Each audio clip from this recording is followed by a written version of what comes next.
The acrid stench of smoke still clung to my hair when she walked into my courtroom like she owned it. My black robes felt heavier than usual, my gavel warm in my grip, as I stared at the woman who had just burned my house to the ground. The arrogance was almost art. Bryn Ashworth Sterling, HOA president, self-appointed queen of Pinewood Estates, and now arsonist. She thought she'd silenced me. Instead, she'd set something burning inside me far hotter than any fire she'd lit. What she didn't realize was that when you destroy a federal judge's home, you don't just start a fight. You open the gates to a legal war you cannot win. And I was ready to burn down every inch of her little empire. Legally. 6 months earlier, I was still learning how to breathe again after losing Harold. 28 years of marriage, gone to cancer. The house we'd shared since forever had become a mausoleum. Pinewood Estates had once been a haven, flower gardens, neighborly chats, but now McMansions towered over modest ranch homes, and the newcomers wanted standards. Bryn was the sharpest edge of that change, 45, driving a Tesla worth more than most houses, sipping green smoothies while explaining why everyone else was doing life wrong. The first time we met, I was putting up the privacy fence Harold and I had planned together, our final project. She arrived, boots crunching, over autumn leaves, tape measure in hand, and without so much as a hello, told me it was 2 inches over regulation. Her regulation didn't even exist. I knew right then. This wasn't about a fence. This was personal. I'd seen her before, in my courtroom. 3 years ago, her husband's company had tried to scam an 80-year-old veteran out of 30. Grand. I'd stopped them cold. Now she was standing in my yard, aiming her petty power at me like it was a weapon. What she didn't know was that I had nothing left to lose, and I'd spent 20 years learning how to dismantle people like her within the full weight of the law. The letters came next. Certified mail, thick manila envelopes with fines for everything from Harold's memorial stone to my bird feeder. She cited fake regulations, demanded hundreds in penalties, but every notice she sent was riddled with illegalities. I documented it all, photographs, spreadsheets, statutes highlighted. What she thought was harassment was actually me building a case that would end her career and maybe her freedom. Then she crossed into felony territory. Security footage caught her in my backyard, measuring, photographing, pressing her face against my kitchen window, her eyes landing on Harold's coffee mug, the one I couldn't bring myself to wash. She left my gate open. That's how my old tabby, gavel, escaped. He came back battered, ribs broken after being chased by her landscaping crew. That was the moment I knew. She hadn't just targeted me. She had tried to destroy the last living piece of my life with Harold. And for that, there would be no mercy, word spread. Neighbors told me their own stories. Families fined into moving, children's chalk art deemed defacing common areas, memorial gardens destroyed. It was a pattern. Minorities, elderly, single parents, anyone who didn't fit Bryn's suburban ideal. I filed criminal charges for trespassing and animal cruelty, and then I called Sarah Morgan, a local journalist who specialized in uncovering corruption. What aired on Channel 7 was brutal. The community's fury ignited overnight. Donations poured in, more victims came forward, and then the FBI arrived at my kitchen table. Pat Donnelly, silver-haired and cardiganed, slid a manila folder toward me like it was a loaded gun. Bryn had 6 identities.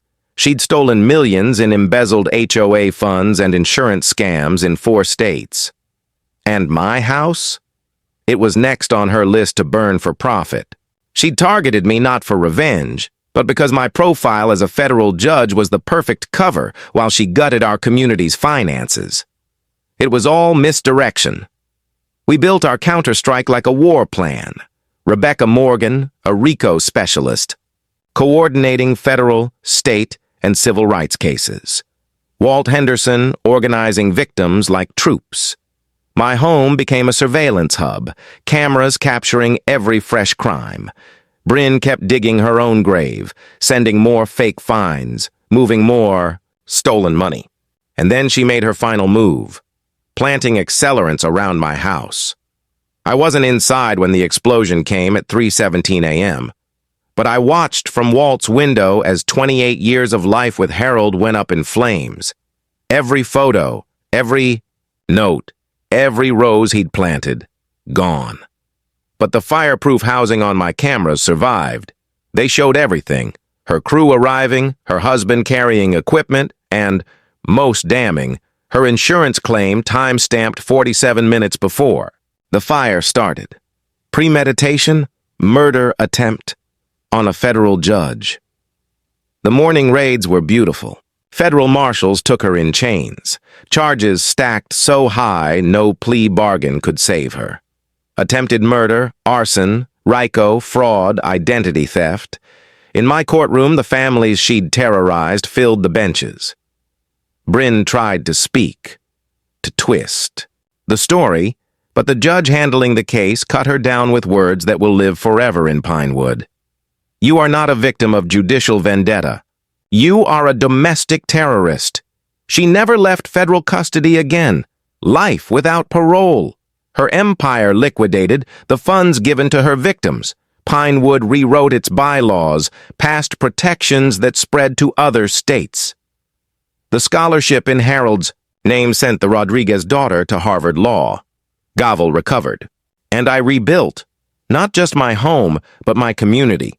Some people think justice is about winning cases. It's not. It's about protecting the people who can't protect themselves. If you're facing your own HOA nightmare, here's what I learned. Document everything, stand together, and never let a bully make you feel small. Because sometimes when you push back hard enough, you don't just save yourself. You save everyone they might have hurt next. Everyone saw the pink tape measure. No one saw the venom behind her smile. That's how Bryn operated. Under a varnish of HOA concern, her cruelty measured in inches, her malice hidden in legalese. When she walked away from my yard that morning, I thought maybe she'd lick her wounds and move on. But that night, sitting at Harold's old desk with my bourbon sweating in the glass, I remembered who she was. I'd seen her 3 years earlier in my courtroom trying to help her husband swindle an elderly veteran. She'd lost. Badly. This wasn't about offense. This was about payback. The first letter arrived 2 days later. Thick manila envelope. Certified mail, return address, Pinewood Estates, HOA. Inside, the paper was heavy stock, expensive enough to feel like intimidation. Violation notice, Vawazoe 1. The offense? Unapproved decorative garden feature. The feature? Harold's memorial stone, a simple granite marker under the roses he'd tended for 15 years. Apparently, my grief didn't fit the uniform, landscape aesthetic. I remember staring at that letter, the printed words blurring until they became just black marks on white. My hands trembled, not from fear, but from the raw nerve she'd pressed. I placed it on the kitchen counter next to Harold's coffee mug, the one I still couldn't bring myself to wash. 3 days later came violation, Nasoro 2. Non-regulation mailbox color. The same black mailbox that had been there since Reagan's first term. Violation Nasoro 3 followed within 48 hours. Excessive bird feeding creating nuisance conditions. That one almost broke me. My modest feeder was for cardinals, Harold's favorite birds. Watching them in the morning with my coffee had been my ritual, my way of pretending he was still here. Each violation came with fines, $200, $500, $150. Each threatened liens, legal action, and each was a complete fabrication. I knew HOA statutes inside out. Real fines had to be reasonable, backed by actual regulations, and preceded by a hearing. Bryn's letters cited rules that didn't exist. She thought she was wearing me down. What she didn't realize was that every letter was evidence. I started. A file, color-coded, time-stamped, photographed. My law books from Harold's basement came up to the kitchen.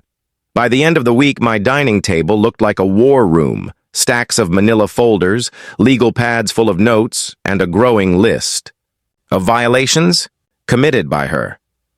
But Bryn wasn't working alone. Thursday morning, while I was downtown sentencing a repeat drunk driver, my security cameras caught her staging evidence in my yard. She'd brought an entourage, a skeletal woman in all white, her designer, and a bulky man with a clipboard who looked more like a bouncer than an inspector. They prowled my backyard like they owned it, photographing Harold's roses as if they were weeds, measuring angles that had no relevance to any regulation. That night, I watched the footage with my jaw clenched so tight it ached. This wasn't harassment anymore. It was conspiracy. In my courtroom, that meant more than one person working toward the same illegal goal. Then Walt Henderson knocked on my door. Walt had lived here since '65, a man with a pipe always in hand and more stories. Then years left to tell. He leaned close, lowering his voice. "Judge, this Bryn woman's been at this for a while. Remember the Rodriguezes? She forced them to take down their Virgin of Guadalupe statue, called it non-conforming religious imagery. Fined them. $800 until they sold the place and left." My stomach dropped. "Who else?" He ticked them off like witnesses in a trial. A single mom fined for her kids' chalk art, rainbows and hopscotch squares labeled defacing common areas. An elderly couple cited for their wheelchair ramp being unsightly. It was a pattern.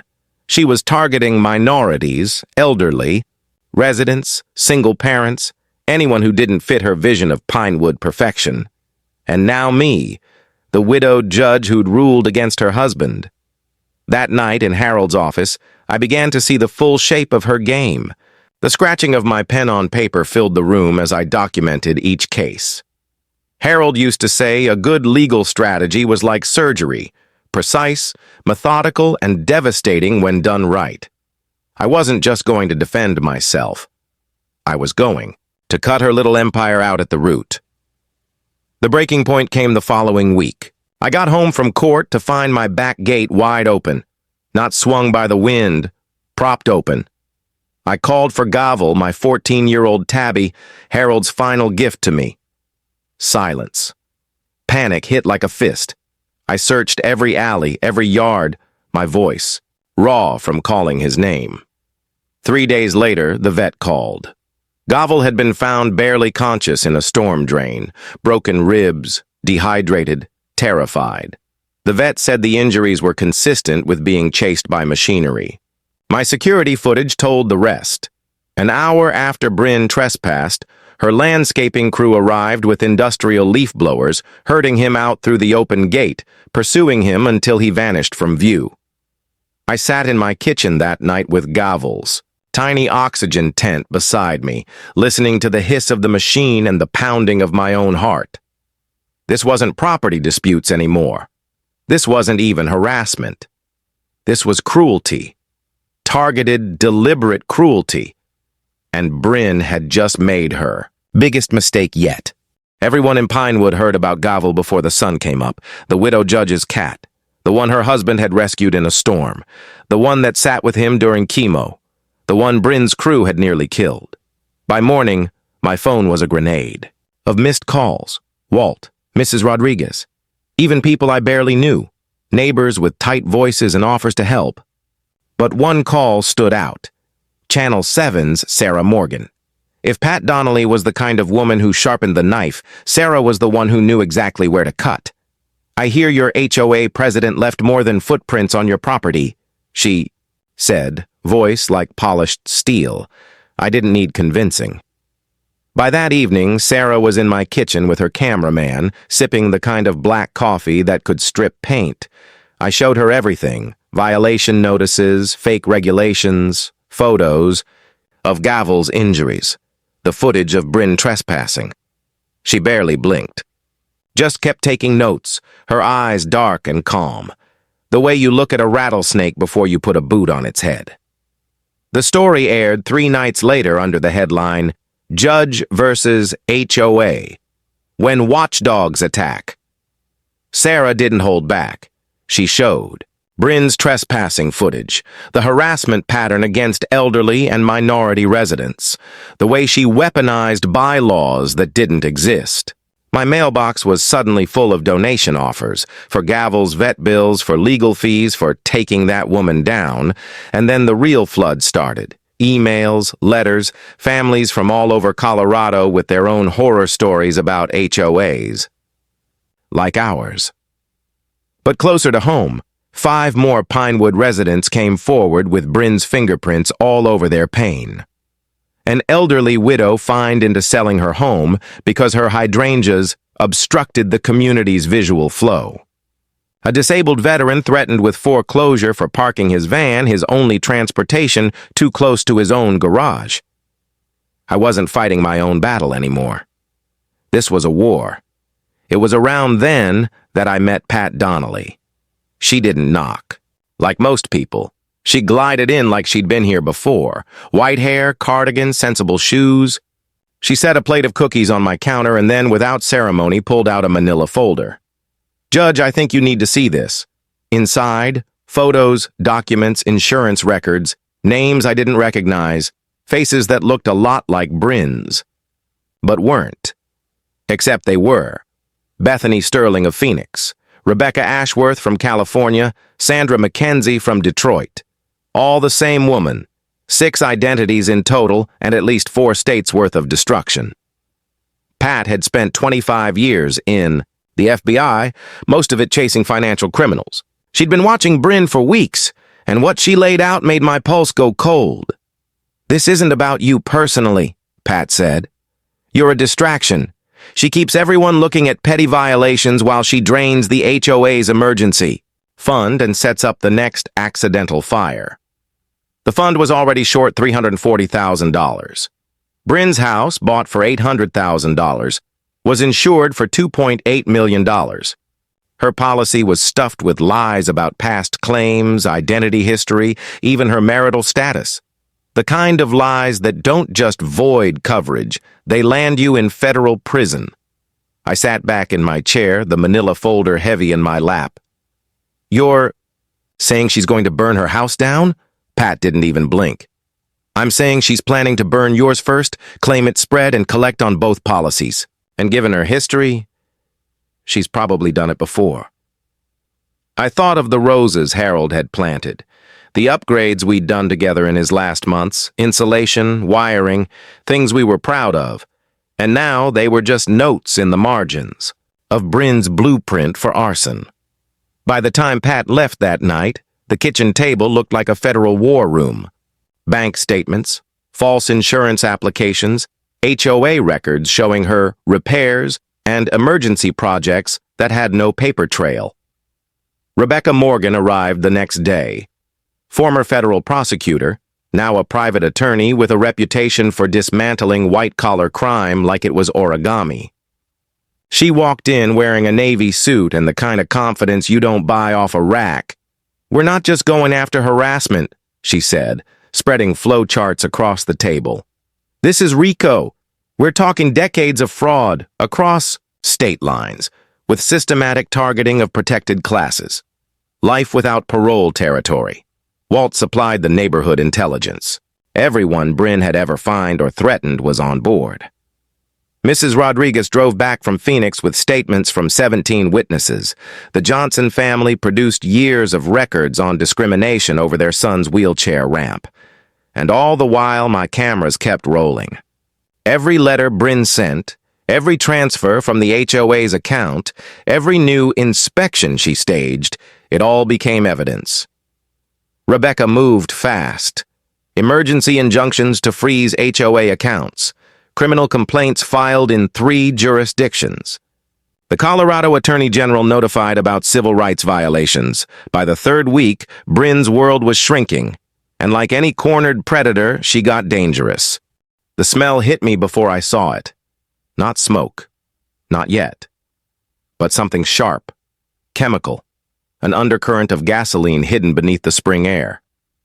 It was Tuesday afternoon. I was downtown sentencing a man for beating his wife when Bryn made her next move. I didn't know it until I got the alert on my phone. Security system motion detected, 2:47 p.m. The footage made my skin crawl. 2 unmarked trucks pulled up in front of my house. The men who got out weren't landscapers, no uniforms, no branding. Just coveralls, gloves, and the kind of purposeful movements you don't see outside of professional crime scenes. They carried gas cans without labels, coiled hoses, plastic sheeting. They moved like they'd done this before. I watched them weave through my yard, unspooling what looked like garden hoses but wasn't. It was flexible piping, connected to small propane tanks they placed in shadowed corners near the foundation. They poured thin, glistening trails across the mulch beds, accelerant highways. I knew the pattern. I'd seen it in arson trials. Lines to guide the fire where you want it to go. At 3:12 p.m., Bryn herself appeared. Yoga pants, perfect hair, designer sunglasses. And, God help me, a Channel 7 news crew in tow. She marched them straight into my yard, gesturing like she was leading a tour of a crime scene. "Community safety is my only concern," she said into the camera, standing right over the planted accelerant. When public officials ignore fire hazards, innocent neighbors could die. Her brass wasn't just bold, it was suicidal. The calls started coming in fast. Walt had been watching from 2 houses down, snapping photos from his porch. Mrs. Rodriguez had gotten license plates on every truck. Even our mailman had filmed them unloading equipment. By the time Fire Marshal Jake Morrison arrived, Bryn's request for an emergency safety inspection in hand, the air was practically shimmering with fumes. Jake was a 30-year veteran of arson investigation, the kind of man who could smell a setup before his boots hit the grass. He crouched, dipped 2 fingers into the mulch, brought them to his nose. His eyes darkened. "Judge," he said quietly, so only I could hear, "someone's setting up your house to burn. This isn't negligence. This is premeditated murder." He walked the perimeter, pointing out every violation.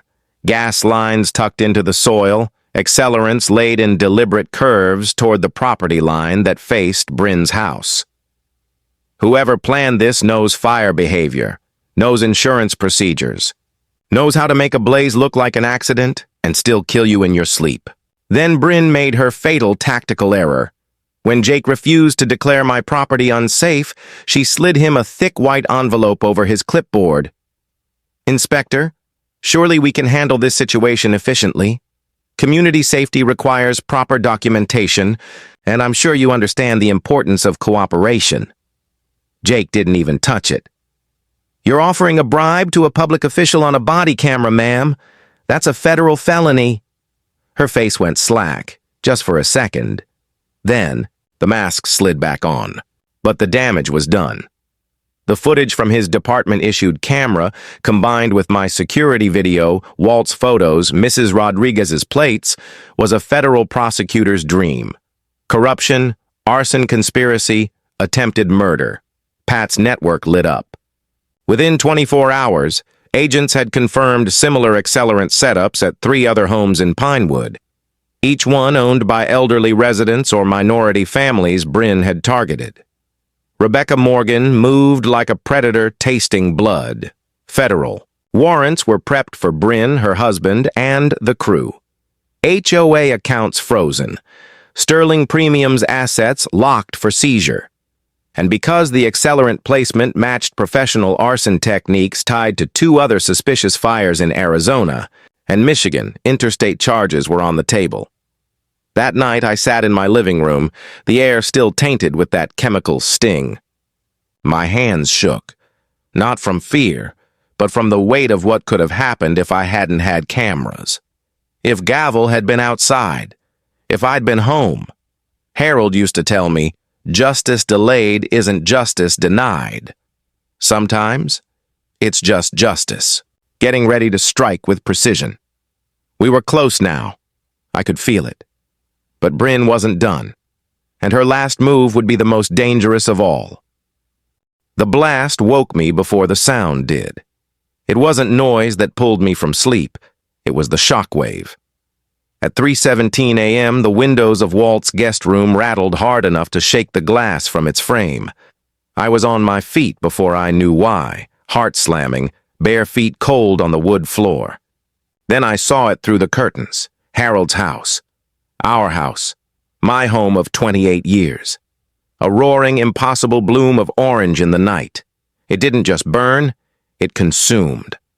Flames curled up the siding in seconds, leaping to the roof, like they'd been waiting for the invitation. Every window lit from the inside, every shadow dancing in the smoke.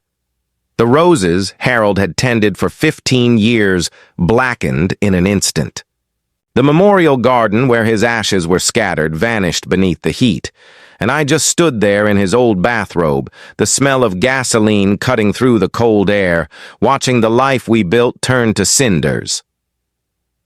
By the time I reached the street, Denver Fire was screaming up the block, their lights turning the smoke into a kaleidoscope of red and blue. Neighbors gathered in clusters, blankets over pajamas, coffee mugs clutched tight.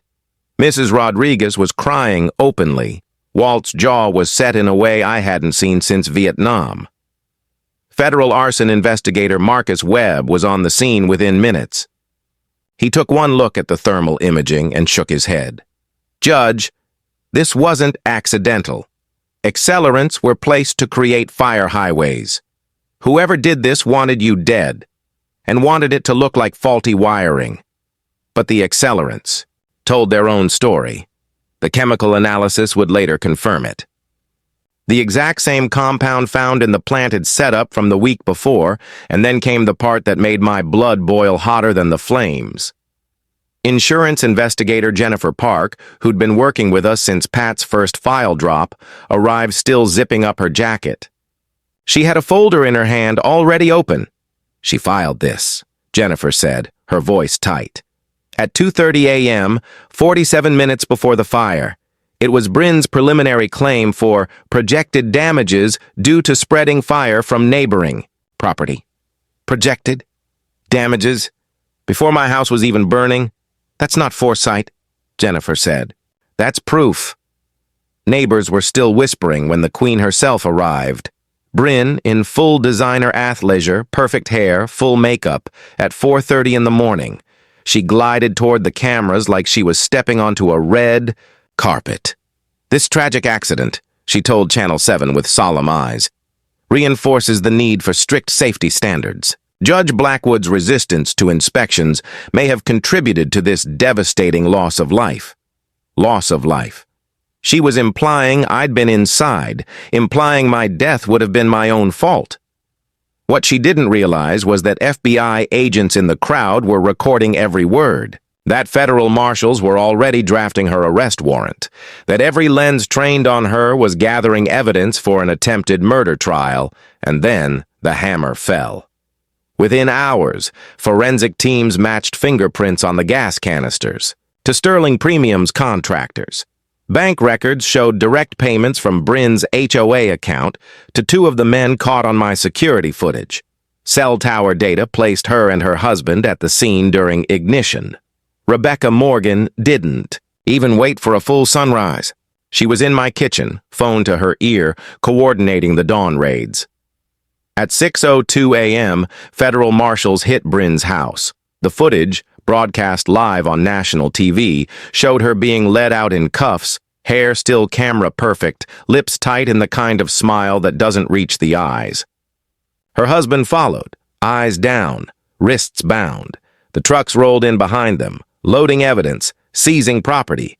The charges read like a prosecutor's dream: attempted murder of a federal judge, first-degree arson insurance fraud in multiple jurisdictions, money laundering, criminal conspiracy, RICO violations, and because of the pattern, targeting elderly and minority residents, they stacked on civil rights charges too.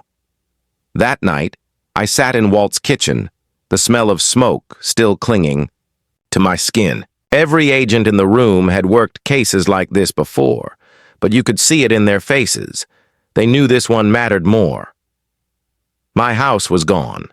Harold's roses, our kitchen table, the chair where he'd read his morning paper, all of it, ash. But the evidence was airtight. The trap we'd been setting for weeks had sprung. She'd tried to kill me, and in doing so, she'd handed me every nail for the coffin she was about to be buried in. 7 days after my home became a crime scene, she walked into my courtroom in chains, not as the Queen of Pinewood, not as the untouchable HOA president, but as a federal prisoner, Bryn Ashworth Sterling, also known as Bethany Sterling, also known as Rebecca Ashworth, also known as Sandra Mackenzie, shuffled into the gallery wearing an orange jumpsuit that clashed perfectly with her spray tan.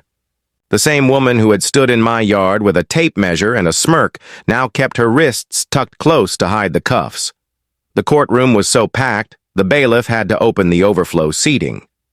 Federal marshals lined the walls. Channel 7s. Cameras were angled for maximum drama. In the front row, the Colorado Attorney General scribbled notes for pending civil rights legislation. But the real power in the room came from the witnesses. 17 families she'd terrorized, each one here to watch her face the consequences. I wasn't presiding. I'd recused myself. Judge Patricia Morrison, a colleague I trusted with my life, sat at the bench. She had the kind of presence that could silence a room without raising her voice. The people of Colorado versus Bryn Mackenzie, Morrison began, her voice cutting through the hum of reporters. The reading of her aliases alone took 30 seconds. The list of charges took 4 minutes. Attempted murder of a federal judge, first-degree arson, insurance fraud, money laundering, criminal conspiracy, RICO violations, identity theft, witness protection fraud, civil rights violations.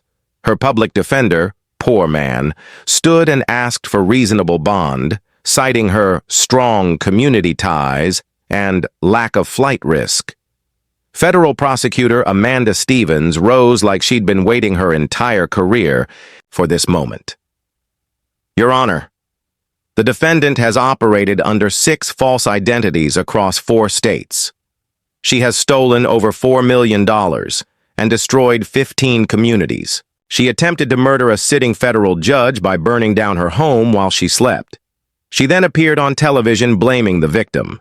The government considers her an extreme flight risk and an ongoing danger to public safety. The gallery murmured in approval. You could feel the anger in the air, controlled, but ready to erupt. And then Bryn made her fatal mistake. She stood. She turned, not to Judge Morrison, but to me. That same cold, unbroken arrogance she'd worn the day she first walked into my yard was still there, only sharper. Your Honor, she began, Judge Blackwood has used her position to orchestrate a vendetta against law-abiding homeowners. She's weaponized the federal government against citizens exercising legitimate HOA authority. This entire prosecution is judicial abuse, masquerading as justice. The silence that followed was absolute. Federal agents exchanged looks like Christmas had come early. Prosecutors scribbled notes. Morrison's gaze didn't waver. When she spoke, her voice carried 20 years of federal bench authority. Miss Mackenzie, you stand accused of attempting to murder a federal judge by burning down her home while she slept. You embezzled hundreds of thousands from community emergency funds. You operated under false identities while terrorizing elderly and minority residents. You filed fraudulent insurance claims totaling millions across multiple states. The evidence against you includes security footage of the arson, recorded bribery attempts, documented harassment campaigns, and financial records of systematic theft. You are not a victim of judicial vendetta. You are a domestic terrorist. Her voice dropped, lower, the weight of her words pressing into every corner of the room. Furthermore, this court has reviewed evidence that you destroyed 15 communities and displaced over 200 families through identical schemes. Your pattern of targeting vulnerable residents constitutes systematic civil rights violations. These will be prosecuted to the fullest extent of federal law. You could see it, the first crack in Bryn's armor, the tightening of her jaw, the blink she tried to hide. She leaned toward her attorney, whispering something urgent, but it was too late. Bond is denied, Morrison declared. The defendant will be remanded to federal custody pending trial. The gallery erupted, not in chaos, but in a wave of relief. Mrs. Rodriguez sobbed openly. Walt pumped his fist like he'd just watched his team win the championship. Even the court stenographer allowed herself the ghost of a smile. As the marshals led Bryn away, she turned her head just enough to glare at me. Her voice was low, but the venom carried. "This isn't over, Judge. You'll never prove I specifically targeted you for murder." I stood, not in my robes, but still carrying the authority of 2 decades on the bench. My voice was steady, every word measured. "Mrs. Mackenzie, the court finds your admission that this was targeted harassment duly noted for sentencing purposes. Federal prosecutors now have documented evidence of premeditated intent. Thank you for eliminating any remaining reasonable doubt." The air in the courtroom shifted, like everyone realized they'd just witnessed the moment her fate was sealed. 2 years later, I stood in my rebuilt kitchen, coffee in hand, watching Cardinals at Harold's Memorial Feeder. The trial was over. The verdict had been read, and Bryn Mackenzie was exactly where she belonged. The criminal trials had been prosecutors' dreams and defense attorneys' nightmares. The evidence spoke for itself. Security footage of her arson crew, time-stamped insurance claims filed before the fire started, bank records tracing stolen HOA funds straight into her accounts, body cam video of her bribery attempt, and testimony from families in 4 different states whose lives she had upended. The federal jury took just under 4 hours to return guilty verdicts on every count. I was told they spent most of that time on lunch. Life without parole for attempted murder of a federal judge. Consecutive sentences for arson, fraud, identity theft, and civil rights violations. Her husband got 25 years for conspiracy. Sterling Premium Builders ceased to exist in a matter of weeks. Its assets seized, its name blacklisted from every legitimate registry in the country. The restitution order was a legal earthquake. $3.2 million in seized assets distributed to victims across 4 states. Every targeted family received full compensation plus punitive damages. For the first time in American history, a civil rights claim tied to HOA harassment set precedent for national protections. Law journals called it the Pinewood ruling. In Pinewood Estates, the transformation was immediate. Walt Henderson now, unanimously elected HOA president, implemented transparency measures so airtight they could hold up in any courtroom, monthly financial reports published online, mandatory mediation before any fine above $50, automatic removal of board members for targeting based on ethnicity, age, or income. But the reforms didn't stop at our property lines. The Colorado legislature passed the Pinewood Protection Act, requiring statewide HOA financial transparency, capping fines, and mandating state oversight for neighborhoods with systemic complaint patterns. Within 18 months, 15 other states had adopted similar laws, and the ripple kept moving. Our case became a model for communities nationwide. Workshops on recognizing HOA harassment popped up from Florida to Oregon. Federal agencies cited the people of Colorado versus Mackenzie in their training manuals. Even the scholarship I'd started in Harold's name, just a modest idea in the beginning, had grown beyond anything I could have imagined. Documentary rights, book sales, donations, from grateful communities. All of it poured into the Judge Harold Blackwood Memorial Scholarship Fund. This year, we sent 6 students to law school. One of them was Maria Rodriguez, the young girl who used to draw chalk rainbows on her driveway before Bryn fined her family into moving. She was headed to Harvard Law to specialize in civil rights protection. The first Pinewood Justice Festival drew thousands. Vendors donated proceeds to legal defense funds for other neighborhoods. Walt's bluegrass band played under string lights. Pat Donnelly, still unstoppable, ran packed seminars on financial crime investigation, teaching everyday people how to follow the money like the pros. 41 other HOA predators had been taken down using our model. Thousands of families were still in their homes because neighbors had learned how to document, organize, and fight back. And yet, for all the headlines, the real victory was quieter. It was the sound of children laughing in the park. Bryn, once, tried to turn into a parking lot. It was Mrs. Morgan tending her late husband's memorial garden without fear of a violation notice.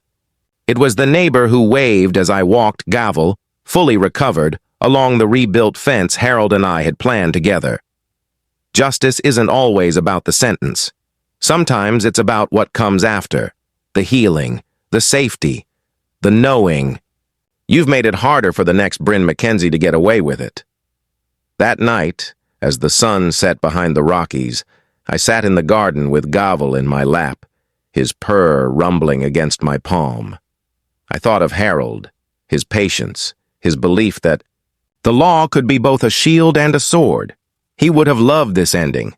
Some battles take years, others take everything in a single night. This one took both. When Bryn McKenzie went down, she didn't just lose her freedom, she lost the playbook. Every scam she'd run, every trick she'd used to terrorize neighborhoods was now evidence. Public record. A warning to every predator who thought they could hide behind bylaws and fine notices. But victories like this come at a cost. My house is gone. The original roses Harold planted are ash. The kitchen table where we'd planned our retirement together exists now only in photographs. Even rebuilt, the house will never be the same. Not in its bones, not in its air, and yet, Pinewood is safer now than it's ever been. We have bylaws that protect rather than punish. An HOA president who answers to the people, not the other way around. Neighbors who speak up when something's wrong, because they've seen what silence costs. The Pinewood Justice Festival happens every spring now. We gather in the park with music, food, and stories. People come from all over the country, not just to celebrate what we built here, but to learn how to do it themselves. Pat teaches her investigation seminars under a white tent near the fountain. Walt's band closes the night with a set that always ends in "This land is your land." Maria Rodriguez speaks about her first year at Harvard, her voice carrying the kind of conviction that makes you believe the future will be better. And sometimes in quieter moments, people still come up to me, on the street, in the grocery store, in the courthouse lobby. They thank me. They tell me about their own Bryn, their own war with petty tyrants and paper threats. I tell them the same thing every time. Document everything. Organize your neighbors. And never let them make you feel small. They only win when you give them silence. Because here's the truth. What happened in Pinewood wasn't unique. The names change. The tactics shift. But the pattern? That's everywhere. And the only thing that breaks it is when people stop fighting alone. My judicial career changed after this case. Speaking engagements at law schools, panels on community rights. The American Bar Association even created the Blackwood Award honoring judges who stand up for civil rights under pressure. I never set out to be a symbol. I just wanted my home back. But the law has a way of turning personal battles into public ones. Gavel, my old tabby, survived Bryn's cruelty. He rules the rebuilt garden now, sunning himself between the rose bushes, keeping an eye on the feeder Harold loved. He's my daily reminder of why I fought, not for revenge, but for protection. This evening I'm sitting at my desk, reviewing scholarship applications. Outside, the neighborhood is alive with conversation. Kids riding bikes, neighbors chatting over fences, the gentle sound of sprinklers replacing the blare of sirens. It's been 2 years since I watched my home burn. 2 years since Bryn stood in my courtroom in shackles. 2 years since I realized that sometimes justice isn't about putting someone behind bars, it's about making sure no one else ends up in the same fight. So if you're watching this, and you're in the middle of your own HOA nightmare, listen closely. I know it's exhausting. I know it's scary. I know it feels like they have all the power. But power is an illusion when it's built on lies. Your voice, your evidence, your persistence. That's the wrecking ball. And one day, maybe sooner than you think, you'll be sitting where I am now. Not just with your life back, but with the satisfaction of knowing you stopped them from hurting anyone else. That's justice, not just punishment, protection. Now, tell me your story. You're not alone.